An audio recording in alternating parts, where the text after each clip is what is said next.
সাধারণত আজকে আমরা আলোচনা করব নেতাজি সুভাষ ওপেন ইউনিভার্সিটিতে ডিস্টেন্সের কিন্তু ভর্তির প্রক্রিয়াতে চলতেছে। অলরেডি কিন্তু ফর্ম ফিল আপ ভর্তি চালু হয়ে গেছে, যেটা কিন্তু 2 জানুয়ারিতে লাস্ট ডেট।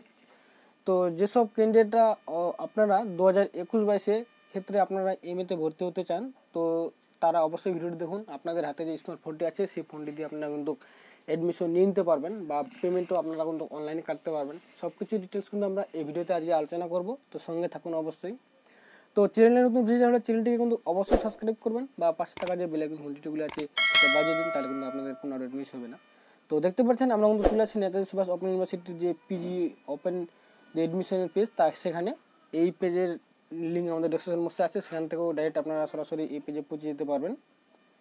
তো এই পেজে আসার পর একটু নিচে স্ক্রল ডাউন করবেন, তাহলে কিন্তু আপনারা এখানে দেখতে পারবেন এখানে আপনাদের তো নোটিফিকেশনের লিঙ্কও আমাদের ডেসক্রিপশন বক্সে দেওয়া থাকবে, সেখান থেকে নোটিফিকেশনটা ডাউনলোড করে দেখে নেবেন আপনারা যে সাবজেক্টে হন না কেন। তো দেখতে পাচ্ছেন এখানে ক্লিক ফর টু এডমিশন বা এখান থেকে যে হচ্ছে রেজিস্টার অ্যাপ্লিক্যান্ট লগ ইন, তো অবশ্যই যে কোনো জায়গায় আপনারা ক্লিক করলেই নেক্সট ইন্টারভিউতে পৌঁছে যেতে পারবেন। তো দেখতে পাচ্ছেন অলরেডি কিন্তু আমরা নেক্সট ইন্টারভিউতে চলে আসছি। তো এখানে লেখা আছে কিন্তু পিজি এডমিশন 2021-22। তো দেখতে পাচ্ছেন এখানে কিন্তু বিভিন্ন অপশন চলে আসছে এখানে। তো টোটাল 4টা ধাপে কিন্তু আপনাদের যে ভর্তি প্রক্রিয়াটি রয়েছে সেটি কমপ্লিট হবে। তো দেখতে পাচ্ছেন প্রথমে আপনাদের রেজিস্ট্রেশন করতে হবে, তারপর আপনাদের ডকুমেন্টস আপলোড করতে হবে, অনলাইন ভেরিফিকেশন হবে, ভেরিফিকেশন পরে কিন্তু আপনাদের টাকাটা কাটাতে হবে। সাথে সাথে কিন্তু টাকা কাটাতে হচ্ছে না, তো অবশ্যই কিন্তু 2 দিন লেট লাগবে। তো চলো আমরা যে কোনো এক জায়গায় এখান থেকে আপনারা ক্লিক করে নিতে পারেন, রেজিস্টার এখান থেকে করতে পারেন, এখান থেকেও করতে পারেন, যে কোনো এক জায়গা থেকে করলেই হবে, কোনো অসুবিধা হবে না। তো দেখতে পাচ্ছেন নেক্সট ইন্টারভিউতে পৌঁছে গেছি। এখানে কিন্তু আপনাদের অ্যাপ্লিকেশনটি আপনারা এখান থেকে বা কোন কোর্সের জন্য আবেদন করতে চান, তো আপনারা এম এর জন্য করতে চান না এমএসসির জন্য করতে চান না এমকম এর জন্য করতে চান না এমফিলের জন্য, তো সব অপশন রয়েছে। আপনারা যে অপশনের জন্য করতে চান সেটা অবশ্যই ক্লিক করবেন। যেহেতু আমি এম এর জন্য করব, দেখতে পাচ্ছেন অলরেডি আপনাদের সামনে কিন্তু খুলে গেছে ইন্টারভিউসগুলি আপনাদের অ্যাপ্লিকেশনে। তো দেখতে পাচ্ছেন যেটা রয়েছে যে প্লিজ সিলেক্ট ইউর গ্র্যাজুয়েশন অর্থাৎ ব্যাচেলার ডিগ্রি, অর্থাৎ আপনি বিএ পাস কোন ইউনিভার্সিটিতে পাস করছেন সেটা অবশ্যই এখান থেকে সিলেক্ট করে নেবেন। তো দেখতে পাচ্ছেন আপনার ইউনিভার্সিটির নাম না থাকলে, যদি এখানে না থাকে তো অদর্স ইউনিভার্সিটি করতে পারেন। যদি এর মধ্যে আপনার থেকে থাকে তো সেই ইউনিভার্সিটি আপনারা অবশ্যই সিলেক্ট করে নেবেন। তো দেখতে পাচ্ছেন এবার রয়েছে আপনাদের যে গ্র্যাজুয়েশন স্ট্রিমটা করেছেন আপনারা, তো সেটা অবশ্যই সিলেক্ট করে নেবেন। এখানে কী করছেন, বিএ বিএসসি না বিকম, তো আপনার যেটা হবে সেটা সিলেক্ট করে নেবেন। তো নেক্সট রয়েছে কিন্তু প্লিজ সিলেক্ট ইউর ক্যাটাগরি, তো আপনার সেই ক্যাটাগরিটা অবশ্যই সিলেক্ট করে নেবেন। এসসি থাকলে এসসি, এসটি থাকলে এসসি, ওবিসি থাকলে ওবিসি। তো নেক্সট রয়েছে আপনাদের স্টেটটা রয়েছে, আপনি ওয়েস্ট বেঙ্গল আদার্স ইউনিভার্সিটি থেকে বিলং করছেন, তো অবশ্যই আপনার স্টেটটা সিলেক্ট করে দেবেন। তো নেক্সট রয়েছে কিন্তু ফিজিক্যাল হ্যান্ডিক্যাপ, তো আপনি যদি প্রতিবন্ধী হয়ে থাকেন তো ইয়েস দিবেন, সার্টিফিকেট থাকলে, যদি না থাকে তো অবশ্যই নো দিবেন। তো তারপর দেখতে পাচ্ছেন নিচের দিকে কিন্তু আপনারা দেখতে পাচ্ছেন গো টু নেক্সট পেজ, তো তার উপরে ক্লিক করতে হবে। তো দেখতে পাচ্ছেন অলরেডি কিন্তু নেক্সট ইন্টারভিউ অর্থাৎ নেক্সট ইতে চলে আসছে। এবার কিন্তু আপনাদের সাপোর্ট এবং স্টাডি সেন্টার যেটা রয়েছে সেখানে চলে আসছে, কিন্তু সেটা সিলেক্ট করতে হবে এখান থেকে। এবার তো আপনার যে সাবজেক্টটা রয়েছে, তো সেই সাবজেক্ট আপনি কোন সাবজেক্টের ক্ষেত্রে আপনারা ভর্তি হতে চান এখানে, তো যেসব সাবজেক্টগুলি রয়েছে তো দেখতে পাচ্ছেন এখানে সব কিছু সাবজেক্টই রয়েছে। তো যেসব সাবজেক্টগুলি রয়েছে সেই সাবজেক্টগুলির ক্ষেত্রে আপনারা কোনটি ভর্তি হতে চান, তো আপনার ইচ্ছা মতো যে সাবজেক্টটা রয়েছে বা আপনি যে ইউনিভার্সিটি যেটা নিয়ে আপনি এমএ করতে চান সেটা অবশ্যই সিলেক্ট করে নেবেন এখানে। তো নেক্সট রয়েছে কিন্তু আপনাদের যে ডিস্ট্রিক্ট রয়েছে, তো সেই ডিস্ট্রিক্টটা কিন্তু অবশ্যই সিলেক্ট করবেন। তো ডিস্ট্রিক্টটা সিলেক্ট করলে কিন্তু আপনাদের সামনে কিন্তু চলে আসবে আপনাদের সাপোর্ট সেন্টার রয়েছে, আপনার ডিস্ট্রিক্টের সমস্ত সাপোর্ট সেন্টারগুলো চলে আসবে এখানে। তো দেখতে পাচ্ছেন এখান থেকে এবার কিন্তু আপনারা সাপোর্ট সেন্টারটা সিলেক্ট করবেন। এখানে কিন্তু যেমন আমার ডিস্ট্রিক্টে কিন্তু 3টে সাপোর্ট সেন্টার রয়েছে, তো আপনারা কোন সাপোর্ট সেন্টারের ক্ষেত্রে ভর্তি হতে চান তো সেটা কিন্তু অবশ্যই সিলেক্ট করবেন এখানে। তো তারপর দেখতে পাচ্ছেন এখানে গো টু নেক্সট পেজ রয়েছে, তো তার উপরে ক্লিক করতে হবে। তো দেখতে পাচ্ছেন আমরা নেক্সট পেজ করে নিয়েছি এবার। তো দেখতে পাচ্ছেন নেক্সট পেজ করার পরে কিন্তু আবার আপনাদের সামনে কিন্তু চলে আসছে এখানে। তো অলরেডি কিন্তু ইউজুয়াল ক্রিটেরিয়া যেটা কিন্তু বলা রয়েছিল, আপনাদের কিন্তু যদি আপনারা পাস কোর্স থেকে এমএ করতে চান তাহলে কিন্তু আপনাদের কিন্তু যে সাবজেক্টে করতে চান সেই সাবজেক্টে কিন্তু আপনাদের কিন্তু 300 মার্কের হয়ে থাকতে হবে পরীক্ষাটা। তো তারপরেই কিন্তু আপনারা ওইখানে ক্লিক করতে পারবেন বা অর্থাৎ ভর্তি হতে পারবেন। এছাড়া অনার্স সাবজেক্ট হলে কিন্তু আপনারা করতে পারবেন, অর্থাৎ আপনি যে সাবজেক্ট নিয়ে এমএটা করতে যাচ্ছেন তো সেই সাবজেক্টে মিনিমাম 300 নম্বরের পরীক্ষা দিয়ে থাকতে হবে। তো দেখতে পাচ্ছেন এবার কিন্তু আপনাদের সামনে দুটো অপশন চলে আসছে কিন্তু। তো দেখতে পাচ্ছেন প্রথমে রয়েছে কিন্তু নন সিবিএসসি পাস্ট গ্র্যাজুয়েশন অর্থাৎ 3 ইয়ার কোর্স, যেখানে কিন্তু অনার্স রয়েছে, আপনি বেঙ্গলি অনার্স হলে এখানে করবেন। আর যদি আপনি নন সিবিএসসি অর্থাৎ পাসের ক্যান্ডিডেট হন, 300 মার্কের পরীক্ষা দিয়ে থাকেন, তো নিচেরটি ক্লিক করবেন অবশ্যই। আর অনার্স হলে কিন্তু উপরেরটি ক্লিক করবেন। তো তারপর আবারও যে নেক্সট বাটনটি রয়েছে তার উপরে ক্লিক করবেন। তো নেক্সটে কিন্তু এবার চলে আসছে কিন্তু আপনাদের যে স্টেপটা রয়েছে এখানে। তো বলে দিচ্ছি এখানে যদি আপনি নেতাজি যে সুভাষ ওপেন ইউনিভার্সিটি রয়েছে, যে ফার্স্ট টাইম আপনি শুধু এডমিশন করতে চান তাহলে কিন্তু এখান থেকে নেক্সট বাটন থেকে আপনাদের এগিয়ে যেতে হবে। আর নিচে কিন্তু কিছু আদার্স অ্যাপ্লিকেন্ট রয়েছে, অর্থাৎ যাদের ইম্পর্টেন্ট কিছু ডেট রয়েছে, অর্থাৎ আপনি যদি নেতাজি সুভাষ ওপেন ইউনিভার্সিটি থেকে আপনারা গ্র্যাজুয়েশন কমপ্লিট করে থাকেন তাহলে আপনাদের যে অ্যাপ্লিকেশন সিরিয়াল নাম্বারটা রয়েছে এর আগে, তো সেটা দিয়ে দেবেন, এখানে ডেট অফ বার্থটা দিয়ে দেবেন, তাহলে কিন্তু আপনাদের যেসব ডাটা রয়েছে সব ডাটাগুলো কিন্তু এখানে চলে আসবে। দেখতে পাচ্ছেন important data and go to next page, অর্থাৎ আপনার এর আগে যে সব ডাটাগুলো সেভ রয়েছে সেখান থেকে কিন্তু আপনাদের হয়ে যাবে, আপনার ফিল আপ করতে হবে না। আর যদি আপনি ফার্স্ট টাইম আদার্স কোনো ইউনিভার্সিটি থেকে পড়াশোনা করে ইউনিভার্সিটিতে ভর্তি হতে চান তাহলে এবার গো টু নেক্সট পেজের উপর ক্লিক করতে হবে, তাহলে কিন্তু আপনাদের ইন্টারপেজটা খুলে যাবে। তো দেখতে পাচ্ছেন এবার কিন্তু আমাদের সামনে কিন্তু খুলে গেছে এবার পেজগুলি, যেসব জিনিসগুলো দিতে হবে এখানে। তো দেখতে পাচ্ছেন এখানে স্টাডি সেন্টারের নাম চলে আসছে আমাদের এখানে, যেহেতু আমরা সিলেক্ট করে নিয়েছি এখানে ডিস্ট্রিক্ট চলে আসছে বা কোডও চলে আসছে এখানে। তো পিজি পোস্ট গ্রাজুয়েশনের জন্য আপনারা অ্যাপ্লিকেশন করতেছেন সেটা চলে আসছে এখানে সব কিছুই। তো এবার যেসব জিনিসগুলি আপনাদের এখানে ফিল আপ করতে হবে, দেখতে পাচ্ছেন প্রথমে রয়েছে এখানে কিন্তু নাম, আপনার অ্যাপ্লিকেন্টের নামটা দিতে হবে এখানে, এবং অ্যাপ্লিকেন্টের এবার এখানে কিন্তু অ্যাড্রেসটা দিতে হবে, আপনার যদি পার্মানেন্ট অ্যাড্রেসটা রয়েছে যেটা কিন্তু দেখতে পাচ্ছেন আপ টু 150 ক্যারেক্টারের মধ্যে হতে হবে। তো নেক্সট রয়েছে কিন্তু পিনকোড দেওয়ার জায়গা, আপনাদের যে পোস্টাল পিনকোডটা রয়েছে সেটা এখানে বসিয়ে দেবেন দেখে দেখে। যদি আপনার প্রেজেন্ট অ্যাড্রেস আর পার্মানেন্ট অ্যাড্রেসটা সেম হয় তো এখানকার অ্যাড্রেসটাই এখানে লিখে দেবেন, কোনো অসুবিধা হবে না এখানে। তো এবার নেক্সটে আবারও কিন্তু পিনকোডের জায়গা দেওয়া রয়েছে, এখানে পিনকোডটা দিয়ে দেবেন এখানে। এবার এখানে বলা হয়েছে অ্যাপ্লিকেন্টের একটা মোবাইল নাম্বার অবশ্যই লাগবে, যে অ্যাপ্লিকেন্ট করছেন তার কিন্তু 10 সংখ্যার একটা মোবাইল নাম্বার এখানে বসিয়ে দিবেন। তো নেক্সট রয়েছে কিন্তু অ্যাপ্লিকেন্টের ইমেল আইডিও মাস্ট লাগবে, এখানে কিন্তু আপনাদের অ্যাপ্লিকেন্টের যে ইমেল আইডিটা রয়েছে সেটা বসিয়ে দেবেন এখানে।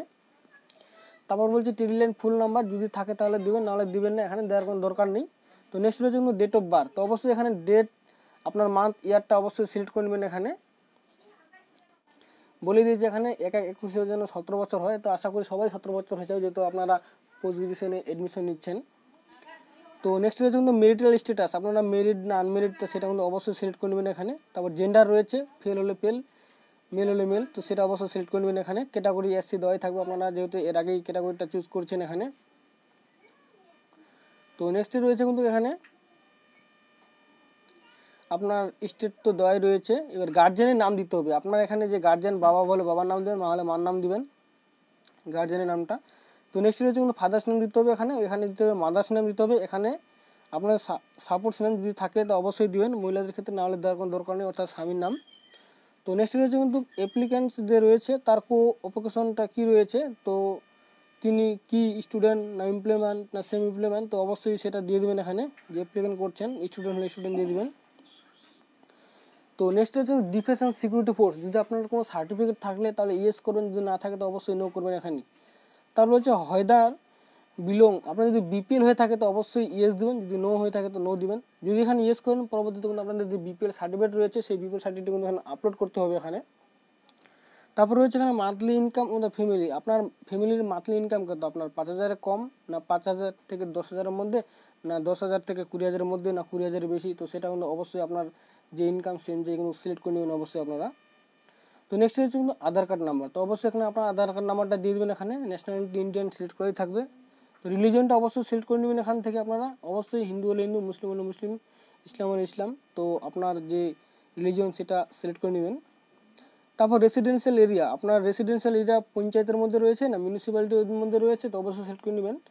তো শহরে হলে মিউনিসিপ্যালিটি অবশ্যই হবে।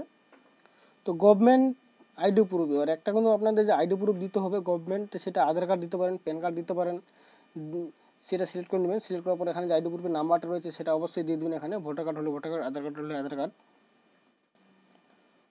তো নেক্সটে রয়েছে কিন্তু ওয়েদার অলরেডি রেজিস্টার NOSU, তো আপনি কি এর আগে কোনো রেজিস্ট্রেশন করেছিলেন, তো যেহেতু আমি করিনি এর আগে তো অবশ্যই নো দিলাম। এবার রয়েছে কিন্তু একাডেমিক রেকর্ড, এখানে কিন্তু সেকেন্ডারি অর্থাৎ মাধ্যমিক পাস কোন বোর্ড থেকে করেছেন, কত সালে করেছেন সেটা দিতে হবে এখানে। তারপর দিতে এখানে সাবজেক্টগুলি যেটা রয়েছে সেই সাবজেক্টের নামগুলো এখানে বসিয়ে দেবেন, কত পার্সেন্টেজ সেটা বসিয়ে দেবেন এখানে।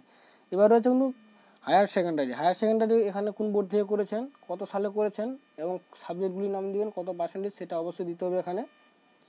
তো নেক্সট রয়েছে কিন্তু ব্যাচেলার ডিগ্রি, অর্থাৎ আপনারা যে বিএ পাস করেছেন সেটা কিন্তু কোন ইউনিভার্সিটি সেটা তো সিলেক্ট করাই আছে, কত সালে পাস করেছেন, কী সাবজেক্ট, কত হয়েছে সেটা অবশ্যই দিয়ে দিতে হবে এখানে।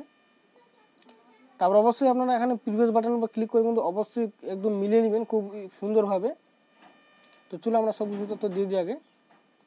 তো দেখতে পাচ্ছেন সব কিছু ফিল আপ হয়ে গেলে আপনারা যে প্রিভিয়াস বাটনটি রয়েছে, তো সেই প্রিভিয়াস বাটনের উপর ক্লিক করবেন। তারপর কিন্তু আপনাদের সামনে চলে আসবে যেসব জিনিসগুলি দিলেন সব কিছু ঠিক রয়েছে কিনা। যদি সব কিছু ঠিক থাকে তো দেখতে পাচ্ছেন এখানে টার্ম অ্যান্ড কন্ডিশন যে ডিক্লারেশন বক্স রয়েছে তার উপরে চেক বক্সে ক্লিক করবেন। তারপর আপনারা দেখতে পাচ্ছেন এখানে সাবমিট বাটন, তো তার উপর ক্লিক করবেন। তো চলো আমরা করে নিই।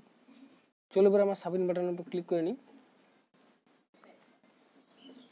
তো দেখতে পাচ্ছেন ক্লিক করলে আপনাদের সামনে কিন্তু দেখতে পাচ্ছেন এখানে আপনাদের অ্যাপ্লিকেন্ট নাম্বার দিয়ে দিবে এখানে, বা কোন সাবজেক্টে অ্যাপ্লিকেশন করছেন তার সব কিছু দেখিয়ে দিবে এখানে। দেখতে পাচ্ছেন এখানে কিন্তু আপনার নাম দেখিয়ে দেবেন, কোন সাবজেক্টে অ্যাপ্লিকেশন করছেন বা অ্যাপ্লিকেশন যে সিরিয়াল নাম্বারটা সেটা কিন্তু দেখিয়ে দিবে আপনাদের সামনে এবার। তো এবার আপনাদের কিন্তু পাওয়া থাকলো শুধুমাত্র আপনাদের যে টাকা কাটার, তো এটা এখানে কিন্তু আপনাদের টাকা কাটতে হবে। তো তারপর দেখতে পাচ্ছেন click to log in dashboard রয়েছে সেখানে, তো তার উপরে আপনারা ক্লিক করবেন। তো ক্লিক করলে এবার কিন্তু আপনাদের কিন্তু সেটা লগ ইন করে নিতে হবে। লগ ইন করে কিন্তু ডকুমেন্টগুলো আপলোড করতে হবে। দেখতে পাচ্ছেন এখানে যে অ্যাপ্লিকেশন নাম্বারটা পেলেন সেই অ্যাপ্লিকেশন নাম্বারটা দিতে হবে এখানে। তারপর আপনারা ডেট অফ বার্থটা দিবেন এখানে। তারপর এখানে যে ক্যাপচার কোডটা রয়েছে সেটা বসিয়ে দিয়ে লগ ইন বাটনের উপর ক্লিক করবেন। তো চলো আমরা ক্লিক করে নিই। তো চলো এবার লগ ইন বাটনের উপর আমরা ক্লিক করে নিই। তো ক্লিক করলে দেখতে পাচ্ছেন অলরেডি কিন্তু আমাদের লগ ইন হয়ে গেছে সেটি। তো এবার লগ ইন করার পর যেসব কাজগুলি করতে হবে দেখতে পাচ্ছেন এখানে আপনার কিন্তু শুধুমাত্র অ্যাপ্লিকেশন ফর্মটা সাবমিট হয়েছে এবং ডকুমেন্ট আপলোড করতে হবে বা অনলাইন ভেরিফিকেশনটা বাকি আছে, তারপরে ফি পেমেন্ট করতে হবে। তো চলো এবার ডকুমেন্টগুলো আপলোড করে নিই আমরা। তো দেখতে পাচ্ছেন এখানে আপনার কত টাকা লাগবে সেটা কিন্তু দেখিয়ে দেওয়া হয়েছে এখানে। তো এবার এখান থেকে দেখতে পাচ্ছেন ডকুমেন্টগুলো আপলোড করতে হবে এখানে ক্লিক করে। তো চলো আমরা ক্লিক করে নিই। দেখতে পাচ্ছেন এখানে যেসব তথ্যগুলি দেখাচ্ছে এখানে যদি আপনার কোনো ভুল হয়ে থাকে তো আপনারা এখানে কিন্তু অ্যাপ্লিকেশনটি এডিটও করতে পারেন। তো চলো আমরা আপলোড যে ডকুমেন্ট রয়েছে সেই আপলোডে আপনারা আপলোড করে নিই। তো কী কী লাগবে এখানে কিন্তু বলে দেওয়া রয়েছে। আপনার একটা পাসপোর্ট সাইজ ছবি লাগবে, সিগনেচার লাগবে, আপনাদের কিন্তু যে নামের রয়েছে নাম ঠিক আছে একটা ডকুমেন্ট দিতে হবে, সেটা আধার কার্ড হোক, ভোটার কার্ড, প্যান কার্ড হোক। তো নেক্সট রয়েছে আপনাদের যে ডেট অফ বার্থটা দিয়েছেন তা দেখার জন্য যদি আপনাদের ক্লাস 10 পাস অ্যাডমিট কার্ড রয়েছে বা আপনাদের বার্থ সার্টিফিকেট রয়েছে সেটা দিতে পারেন। তারপর আপনার ক্লাস 10 পাসের সার্টিফিকেট লাগবে, ক্লাস 12 সার্টিফিকেট লাগবে, আপনাদের গ্র্যাজুয়েশনের ফাইনাল মার্কশিট লাগবে। আপনাদের গ্র্যাজুয়েশনের যে মার্কশিটটা দিয়েছেন ফাইনাল রয়েছে তো সেই মার্কশিটটা আমাদের লাগবে এখানে। তো চলো এবার আমরা এই পপ আপ মেসেজ কেটে দিই, এবার আপলোড করতে পারি আমরা।